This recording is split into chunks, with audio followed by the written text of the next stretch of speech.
Hello, ഇന്ന് നമുക്ക് അടിപൊളി ടേസ്റ്റിൽ വെജിറ്റബിൾ ബിരിയാണി എങ്ങനെ തയ്യാറാക്കാൻ നോക്കാം. കുട്ടികൾക്ക് ലഞ്ച് ബോക്സിലൊക്കെ കൊടുത്തുവിടാൻ രാവിലെ എളുപ്പത്തിൽ തയ്യാറാക്കാൻ പറ്റും. ഇതുണ്ടാക്കാനായിട്ട് കുക്കറിലോട്ട് 50 ഗ്രാം ഓയിൽ ഒഴിച്ച് കൊടുക്കുന്നുണ്ട്. അതിലേക്ക് 1 ടീസ്പൂൺ നെയ്യ് ചേർത്ത് കൊടുക്കുക. പിന്നെ 2-3 ഏലക്കായ, പട്ട, ഗ്രാമ്പു, ബേ ലീഫൊക്കെ ചേർത്ത് കൊടുക്കുന്നുണ്ട്. പിന്നെ ഇതിലേക്ക് 1 സവാള കനം കുറഞ്ഞ് നീളത്തിൽ കട്ട് ചെയ്തത് ചേർത്തിട്ട് ഒന്ന് വഴറ്റിയെടുക്കുക. ഉള്ളി വഴന്നു വന്നാൽ അതിലേക്ക് 1 തക്കാളി, 3 പച്ചമുളക്, ഇഞ്ചി വെളുത്തുള്ളി ചതച്ചത് ചേർത്തിട്ട് നന്നായി വഴറ്റിയെടുക്കുക. തക്കാളി വഴന്നു വന്നാൽ ഇതിലേക്ക് 1/4 ടീസ്പൂൺ വീതം പിരിയമുളക് പൊടിയും മഞ്ഞൾപ്പൊടി, ഗരം മസാലപ്പൊടി, ബിരിയാണി മസാല എല്ലാം കൂടി ചേർത്തിട്ട് നന്നായിട്ടൊന്ന് മിക്സ് ചെയ്തെടുക്കുന്നുണ്ട്. ഇനി ഇതിലേക്ക് ചെറുതായി കട്ടാക്കി വെച്ച പച്ചക്കറി ചേർത്ത് കൊടുക്കുന്നുണ്ട്. ഞാനിവിടെ ഉരുളക്കിഴങ്ങ്, ക്യാരറ്റ്, ബീൻസ്, ഗ്രീൻ പീസ് എടുത്തിട്ടുണ്ട്. ഗ്രീൻ പീസ് ഓവർനൈറ്റ് സോക്ക് ചെയ്തതാണ്.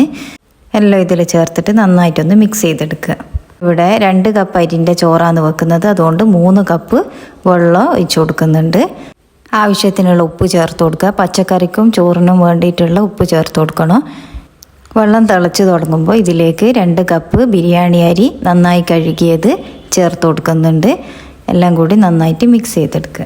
ഇനി ഇത് അടച്ച് വെച്ച് 2 വിസിൽ വരെ വേവിച്ചെടുക്കുക. അടിപൊളി വെജിറ്റബിൾ ബിരിയാണി ഇവിടെ റെഡി ആയിട്ടുണ്ട്. പച്ചക്കറി കഴിക്കാൻ മടിയൊക്കെ ഉള്ള കുട്ടികൾക്ക് ഇതേപോലെ ഉണ്ടാക്കി കൊടുത്താൽ അവർ കഴിച്ചോളും. കൂടാതെ ലഞ്ച് ബോക്സിൽ കൊടുത്തു വിടാനും ഒരു അടിപൊളി റെസിപ്പിയാണ്. എല്ലാവരും ട്രൈ ചെയ്ത് നോക്കണേ.